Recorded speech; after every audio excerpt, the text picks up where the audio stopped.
G'day and welcome to the Pursuit of Freedom podcast. I'm your host, Rosie Burrows, and I'm on a journey to find my freedom so that I can help you do exactly the same. Join me each week as I share the stories of everyday people who have found their own paths to freedom. I'm not going to focus on job titles and accolades because I don't care about that stuff, and neither should you. I want to uncover what truly makes you tick. Who are you when you step away from society's expectations and follow your heart? I still haven't figured it out yet. Have you? Either way, buckle up because it's going to be one hell of a ride. Welcome to the final episode of 2023. This is part one of a two-part episode. It is that good. Please excuse the background noise. I'm not in my usual recording setup, but I'm going ahead anyway. Now, you'll have to excuse the recording quality in this episode because unfortunately we had to resort to using Zoom. The usual software I use, Riverside, wasn't cooperating for us, so we had to think quickly. But I just know this conversation is going to make up for that subpar quality. I'm talking to Kylie O'Conner, not Kelty, Kylie. She is a domestic violence survivor, an all-round awesome human being, but just a content warning for people. We are discussing domestic violence and all topics that encompass that. So if you need to skip this one, please do. You can come back another time or just wait for the next episode. I love you. You're worth it. Take care of yourselves and let's dive into the episode. Joining me today is Kylie O'Conner. She's a domestic violence survivor, a podcast host, a life coach, an all-around amazing human being. She lives with her fiancé, Julie, and Kylie loves being in the water and is really passionate about helping the LGBTQIA+ community heal from domestic violence through, and I love the name of this, the Unfuck Yourself program. Yep. So excited to have you here, Kylie. Thanks for joining me. Thanks very much, Rosie. It's a pleasure to be here. Yeah, I've been looking forward to this one. Now, I want to dive right in if that's cool, because I've got a lot of questions and you've got such a powerful story that I think a lot of people are going to be inspired by, are going to learn a lot from, and probably even have more questions. So I'll definitely pop your contact info in the description. But I want to start with, this is a large part of who you are.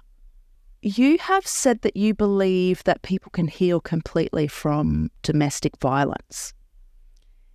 Can you tell me a bit more about that? Because obviously you've got personal experience here. Yeah. In a way that how you do that is therapy is a must. You've got to go back on your past relationships, probably all the ways to your childhood, and figure out what happened and heal from that. You've also got to start showing up for yourself on a level of self-love. That there's absolutely nothing fucking wrong with you. And that you're a beautiful human being just as you are, right here, right fucking now.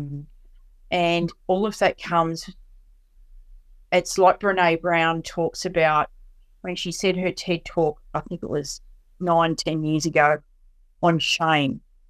We feel a lot of shame around, I accepted that person into my life and look what they did. They hit my kid, they beat the crap out of me, they did this and they did that, and all of this trauma with a large around it. And the thing with domestic violence abusers is they have a mask. So they wear a mask and tell you anything that you want to hear to get you into their control. And that's the hook. But once you're in their control, the abuser comes out. That I call it the Jekyll and Hyde. So there's two opposing personalities there. And I'm not saying split personalities or multiple. I'm just saying that there's a Jekyll and Hyde personality thing there where in the community, because you'll talk to people after you leave and they'll go, oh, he was never like that with me, or he was never. And it's like, it's almost a form of gaslighting what happens, because it's like, well, no, because behind closed doors, they were a monster. Mm. And people feel a lot of shame that they didn't see that. Not your fault. And we take on the blame. And once you start dissecting, I put the responsibility of the choice of that person's behaviour, that abuser's behaviour, with them, and then I take responsibility for my healing. You can not only heal, but you can actually live a richer life than you did previously, because previously you weren't a healthy human. Previously you had a lot of toxic traits that you never dealt with, but this rock bottom of domestic violence that you have afterwards, and in my case it was homelessness, losing all my possessions, having to surrender my dog, and that's horrific shit that, and in a little way I still deal with the guilt of surrendering my dog. And so, maybe people are going to say, oh yeah, well, maybe you haven't healed. It's a process. Right, yeah. Healing is a process, and being human, the human experience is growth. And when we grow, we're always learning. We're always, becoming self-aware. Self-awareness is a part of the healing process. Self-love, and changing and growing and becoming a healthy human. Being aware that, in my own healing, I knew. I was home about 3 or 4 months, and I thought, I know right now I'm not in a fit state to be in a relationship, but I knew I was going to be in another one. What do I want that relationship to be like? Because I knew if I kept on going and jumped into another relationship, I would end up there. I just knew that I would attract someone that would kill me. And I knew that. And I thought, well, that's never happening again. I'm going to make sure that my next relationship is healthy. Okay, what is a healthy relationship? So it's constantly asking you questions about where you want to be, which is what we talk about as life coaches. Okay, so this is where you're at and you don't want to be. Where do you want to be? And you go, I want to be over there. Well, how am I going to get there? So that's what I did on my own. Wow. I'm here right now. I've lost everything. I'm helping my elderly father look after my mother with dementia, and felt like an absolute fucking loser because I was 6 weeks off 50 years of age and going, oh, Jesus, look at you. Look what you've done to your life. But slowly I knew that there was a spiritual reason why I was there. Right. There was a spiritual reason. There was a growth, a heart and soul and mind growth of why I had to be there. And it was to heal from my childhood. Right. Because my mum and dad had a very verbally violent relationship. So, and then all the toxicity and the anger that dad displayed when I was younger, and, to heal from that. And mum came from horrific trauma, watching her siblings get sexually abused. So she had a lot of that, so many toxic traits that she'd never dealt with because she's from the silent generation. They were both from the silent generation. And they never dealt with their shit. It was a rare person from that generation that dealt with their shit. And so I just knew that I had to. So my steps were self-care in swimming. My steps were sleeping when I needed to. And I realised my privilege in saying that it was in a position where I could do that, where I was not working and I was in a safe space.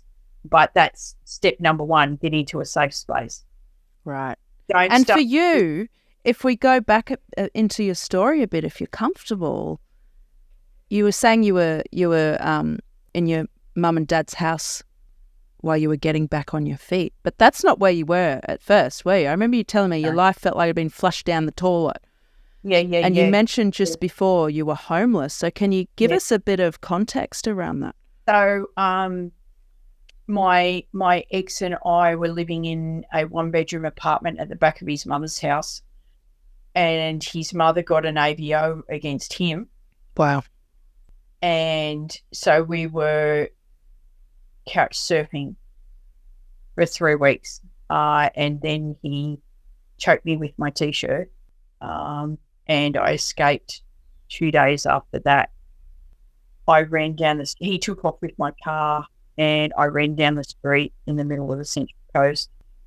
And yeah, and I ended up living in a backpackers for 6 weeks while I got an ABO Wow. in place. Yeah, I was determined. I knew pretty much straight away, and I knew straight away the moment he drove off in that car, he took my phone and all my ID with him. I never saw my phone or my ID again, and I never saw that car again. And I'd spent 5 years working shift work to pay that off. Yeah, And wow. They just drive off on it, and there's nothing you can do about it. That's the horrific trauma that once you start going into that system of trying to make them accountable, there's nothing you can do. The only thing the cops could do is try and make him give the address of where he dumped it, which he wouldn't do. And then eventually he did 2 weeks later, and I couldn't find it. And so the cops reported it as stolen. And that's how I got my insurance money. And that's a lot to deal with on top of having your partner, choke you. Yeah. And then you're escaping, and then you've lost your bloody car, your ID, your phone, and you're trying to deal with law enforcement. Which is another toxic environment if you're living there permanently. And then, the system is brutal. It's and I didn't get justice with that choking because there was no evidence. There was no bruising. There was just severe anxiety at the time. Just. Yeah. Not really. Yeah. Anxiety, but a lot of women have bruising for months on end around their necks or something like that, and I was not one of those people, so there was no justice on that. But I did get an AVO, and he did breach it 3 times via social media. Wow. So yeah, and I remember doing a domestic violence course at a women's centre, and them saying the moment they breach, you must bring the police.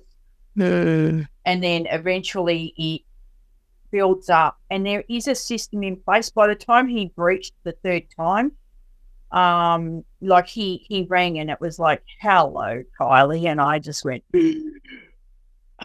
rang 000, and I was lucky Mum and Dad had gone to church, because Mum in her dementia would have gotten incredibly anxious. Yeah. Because one of the cops that turned up, I swear to God, he had to bend through to get through the door. Wow. He had to bend over. It was wow. And I just felt so safe. They rang him and said, "You've contacted Kylie," and he would, had verbal diarrhea and called me all kinds of names, and I'm going, in that sort of reactionary trauma. And when they hung up, because they just, the things that come out of their mouth is, "It's all my fault." So it's all the victim's fault. And he, once they hung up, it's like, "Don't worry, we didn't believe him. They all say the same thing." And that was a bit of an eye-opener for me, that all of these people that are displaying this abusive behaviour, they all come out with the same patch right. Look what you made me do, and look what that was a constant. Look what you made me do, and the projection and all of that kind of stuff. It was just like, and it does live with you for a while until you really, in your healing, have a deliberate mindset of connecting with who you are. And when you leave, you're numb. You cut off from your emotions. And part of healing from trauma is acknowledging how you feel, whether you're filthy fucking angry, whether you're frustrated. And I don't know whether you've ever seen an anger iceberg. And all the things that are underneath. It's not, the anger is the top thing. But I did it, I'm halfway through doing a trauma course, And the guys that have done that talk about processing our emotions. It's not the event itself, it's how we feel about that event and our reaction to that event. So all of those trauma responses, we have to go through all of those. And we have to go through process our emotions and acknowledge our emotions in order to move on. And I know that there's a really famous coaching system called neuro-linguistic programming. Yeah. I personally don't like it because it doesn't acknowledge how you feel. And feelings are so important. Yeah, they are. Yeah, it's really important to go, fuck you, man. You know, and if you don't like verbally get it down on a piece of paper and and this is something I've done when I've been really frustrated and talked incessantly about it. And one night Julie just said, oh, for fuck's sake, go into the office and write a letter to those people. I don't care what you do with it.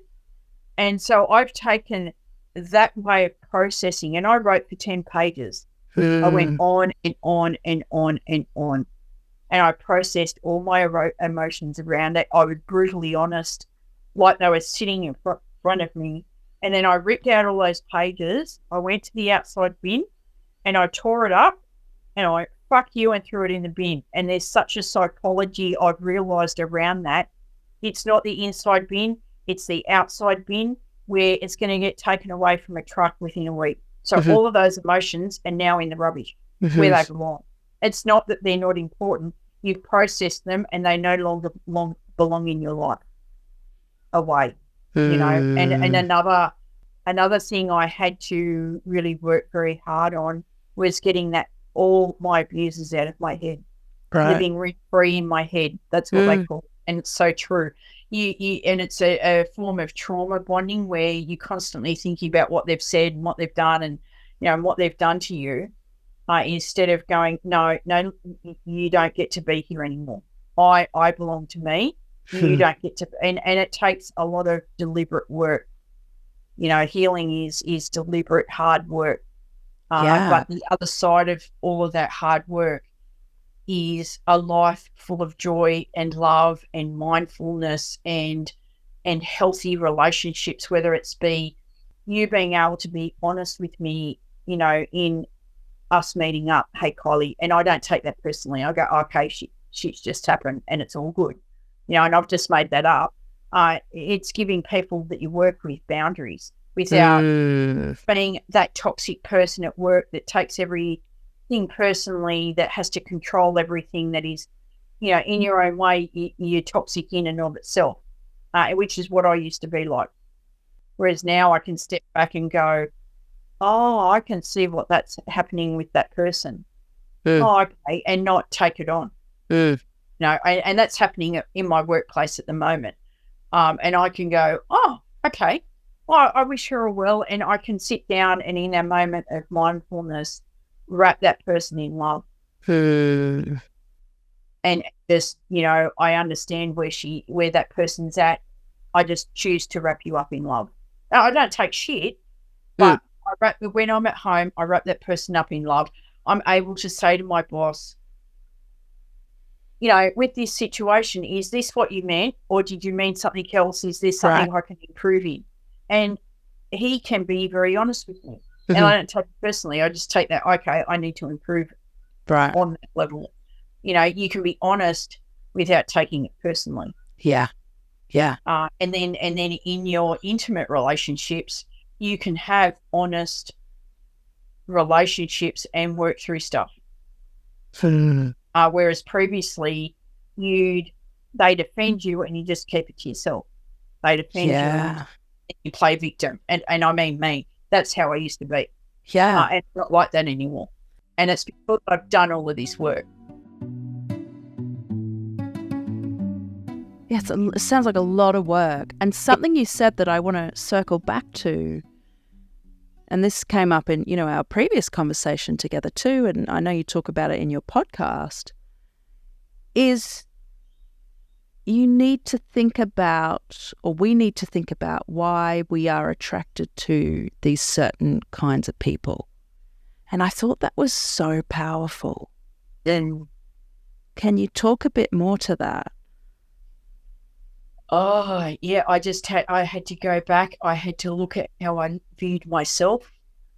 That and it's kind of it's like juggling a few balls in that one thing that you've talked to. It's going back and looking at your previous relationships and how they've all treated you. You've got to look at your own self-esteem and why you feel that way about yourself. So that history, go right back to the beginning of where I was bullied at school. I struggled at school. I was bullied at school incessantly by 2 boys in year 4. I repeated year 4, but it never left me. And it didn't leave me until I was doing my coaching course. Bullying in the school place, it's just has a lifetime of damage. It does, to a person's self-esteem. But I had to really work on that and go, hang on, I deserve to be treated with respect. And something I got from the Women's Centre was 24 personal rights. And man, they fueled me. I think I did a podcast episode on it, actually. 24 personal rights. You know, like I have the right to be treated with respect. I have the right to change my mind. And there were a couple that really hit because I had been through abuse. So I had to go back and look at previous relationships and what had happened, what that person had done that I was wounded from, but also what I had done that I needed to change. And some people listening might think, so are you blaming yourself? But I think there's quite a difference between blame and what you're talking about. So no, I'm not talking about blame, because I'm talking about being honest about changing and healing, because none of us are perfect. And I'm sure my exes would say, but she did this and she did that. I left without saying a word to one girlfriend, which I know damaged her incredibly. And that was me avoiding conflict. And, she deserved better than that. And I have had since apologised to her for that. But what I'm saying is, okay, I shouldn't have done that. And moving forward, I mean, I've got my person, I know I'm going to be with Julie for the rest of my life. Moving forward, it means being honest and humble.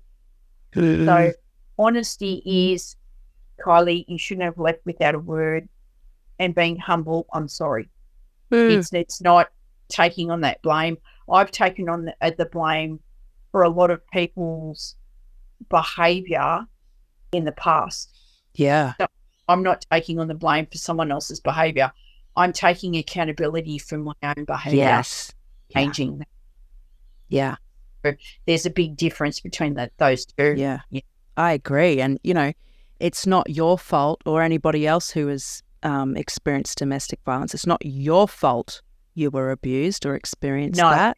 That person, and I got to that point where I went, you know what, you are responsible for the choices you made in that relationship and the behaviour and the violence you displayed to me and all those that you have abused in the past. And that is not my responsibility to carry, that is yours. And moving forward, healing is my responsibility. Right. That's where the responsibility that I choose to now be treated with respect. And you better fucking watch out if you don't. Fuck yes. Yeah. I went back to work. I had that almost straight away. I had to request to move to a different area, and then the area I went into had a woman that just refused to listen, and I just went, you know what, I'm not talking to you about this subject anymore. I thought, and in my head I'm going, I've been to hell and back, and you don't get to be in my circle of trust. So, I went from chasing anybody that would pay me attention, and I don't mean in a sexual way, and not even, but that's in me. It was an attention thing in a roundabout way, to being very selective with who gets in. Yeah. I just don't. Julie knows more about me than anybody in the world, and it'll always be like that. And I don't have many friends just because I just don't have many friends. I'm the same. Yep. I just don't. Now, that's the way I'm at. I have a couple of people at work that, we chat about stuff, but, and I'm close to my brother since my dad passed away. So, I don't, I used to have like a huge hole in me going, I just crave friendship. Yeah. And I'm just not like that anymore. My healing has healed that. And the wounds still do come up in their own way. And it's just a process of, okay, what's this talking to me about? What do I need to work on now? And so I'm always looking.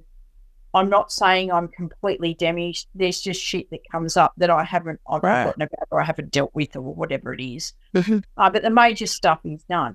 And there's such a joy on the other side of it, that your boundaries. I know I'm worthy, and of having a healthy relationship and being treated with respect. I know that I'm enough just as I am.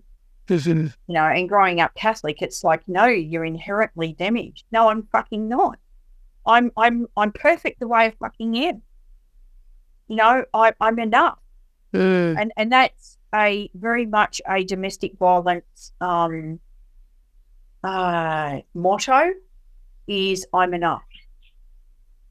And I actually bought a ring off a domestic violence awareness day or something, and I wore that for 2 years, that ring. And every time I didn't feel enough, I would put it, I had it on my thumb, I'd twirl it and go, yes, I'm enough. Had to go to I'm lovable. I need to love me for who I am, because we externalize all of this stuff. And in the same time, and in another way, we internalize stuff that we need to externalize. We mess it up a lot, but I would look for love externally when I needed to be there for me. I'm lovable. I am just as I am. I had to work out what my values were. Oh, yeah. What my strengths are. Why is Kylie? It's not even a why. I am worthy and I am enough just as I am. Yes. But we also need to acknowledge the beauty within ourselves. What are my strengths? What do I love? Who am I? Because just connecting with who you are is inherently one of the other cornerstone of healing. You've got self-care and you've got your therapy and learning, reconnecting with who you are. I'm crazy creative. Yeah. I'm just like insanely so. And I love gardening. I love the water. And I take absolute joy in all of that. I've hit menopause, so I follow a couple of herbalists. I'm like, fuck it, I'll make my own hormone cream. So, and that's what I did. Like, I just and other people go, oh, where can I buy it? And Kylie doesn't. Kylie goes, I'll make it myself. But, that's what I'm like, and I take joy in being able to do that, and so, the things that I've just touched on are like the first 4 modules in my program that I have. And then you've got acknowledging what you need. What do I need from myself to feel a balanced human? And what do I need when I'm in a relationship, whether that's be with your co-workers or in an intimate relationship? What do I need from a partner? Because, if you're going in not really knowing what you want or what you need from, I need you to hear me. I need you to listen. I need you to be a deep listener. But in that, I had to learn to be a deep listener. If that's what you want, you got to be prepared to give it, because it's a two-way street. Yeah. Yeah. And that's something that because I'm a talker, I've had to learn to stop and learn to listen, And then you've got, I've touched on the emotions, and through all of those things, your boundaries automatically come up, but it's a good thing to touch base on what's an absolute boundary for me. What's a deal breaker? What's, and through all of that stuff, and that's the skills that you can use over and over and over again. Maybe in 10 years' time, I'll have a different boundary. Maybe I won't need to swim. When I was first at home, I would swim every day from September all the way through to May if I could. And I don't need to do that all the time now. I'm balanced enough that 3 times a week I'm okay with that. But when you are starting out your self-care journey, you have to do it as much as you can. And a lot of people in my group go, what are you talking about when you're talking about self-care? I don't know what you're talking about. Wow. They have no idea, because they've lived a whole life of being people-pleasing. So they actually don't know what self-care is.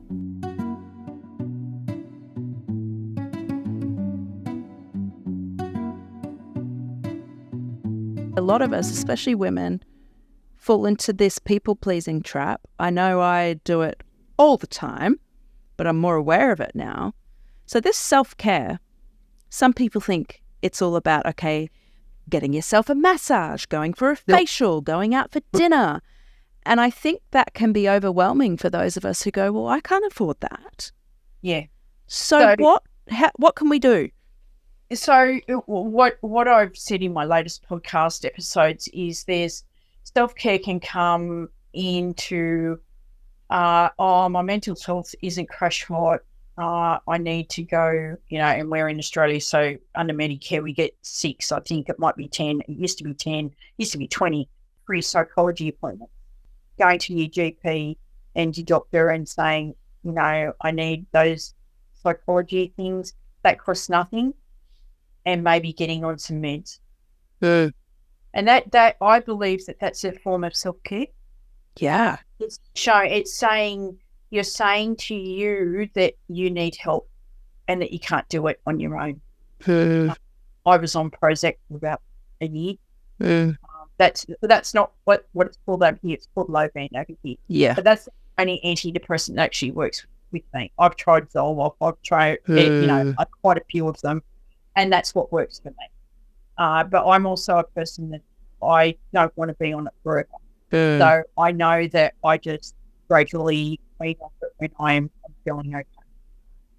And I know that that's not the case for a lot of people with severe mental health. And sometimes you've got to be on meds for the rest of your life, and if you do, then be okay with that. Be at peace with that.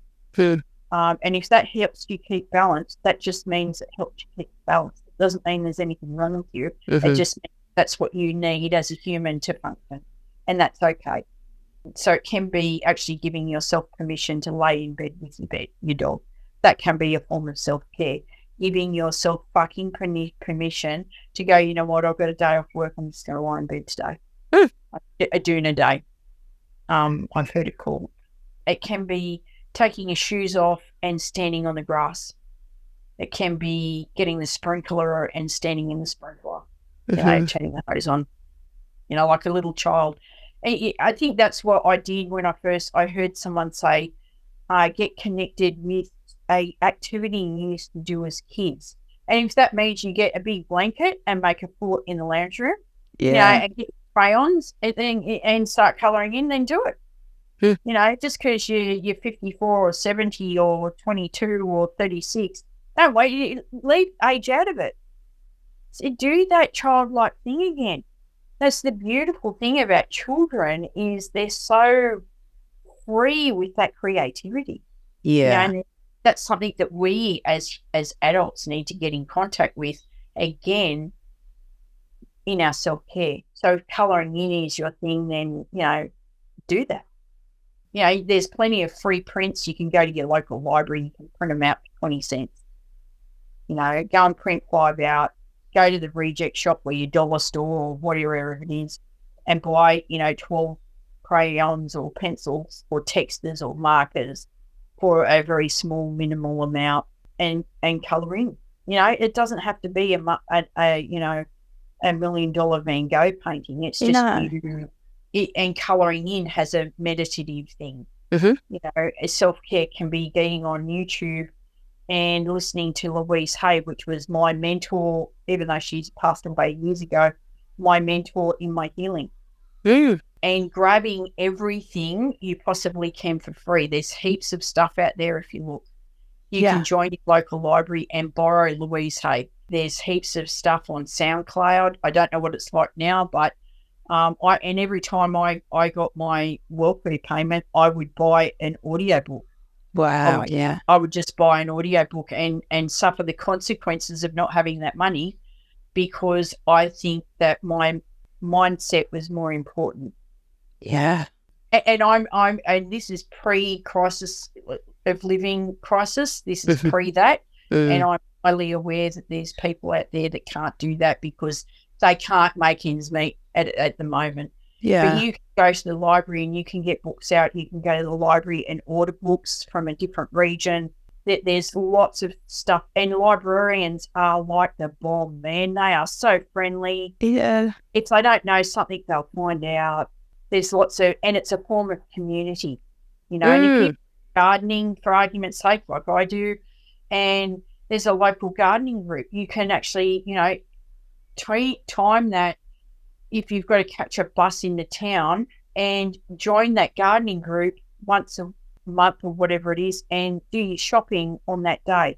Like group a few things, or your doctor's appointment or your psychology appointment, and do it in a way that you can do a couple of things so you're making that bus trip in, not just about the gardening. Yeah. Even though that self-care is important, so is your doctors and so is your groceries. And if you're short of money, that's a way that you can do that.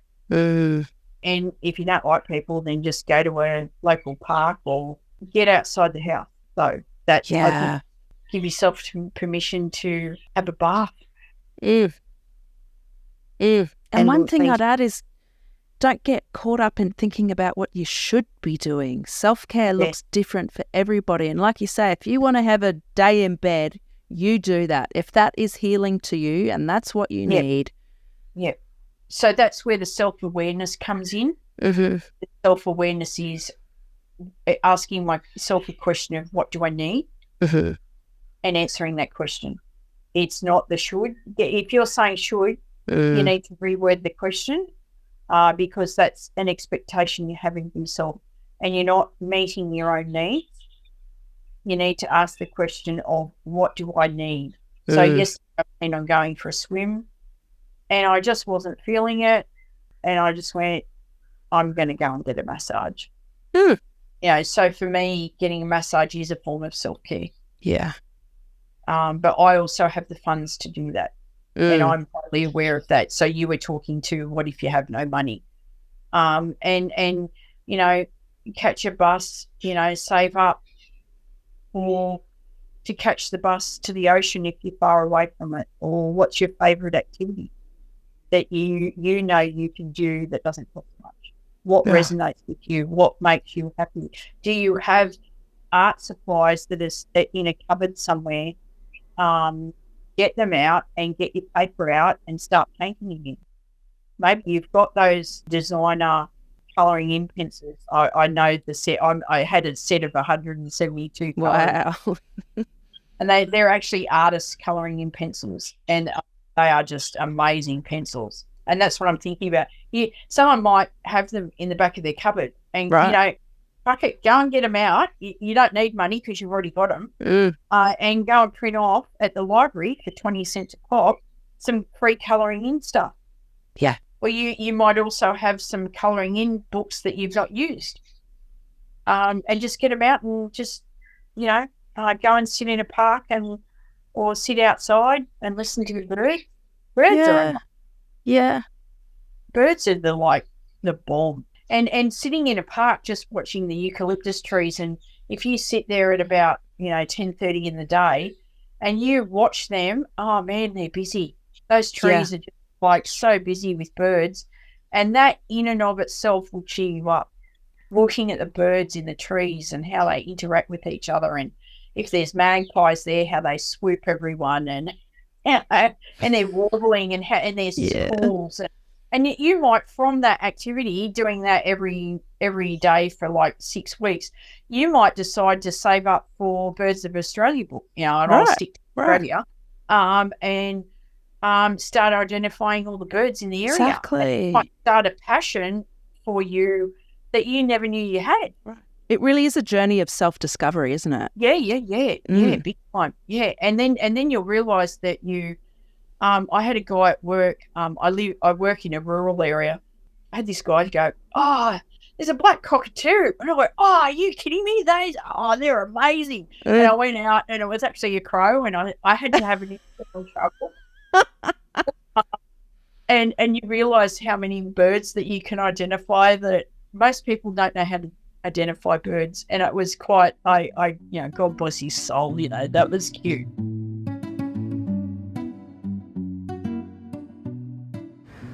Whew. What an episode. It was really hard to choose where to cut this one off because, as I mentioned at the beginning, this is only part one of a 2-part episode. So tune in to next week to hear the other half of the conversation. It just gets better and better. I really hope you got some value from this. In fact, I know you did. Please check out the resources in the description and also Kylie's contact information because she's an awesome person.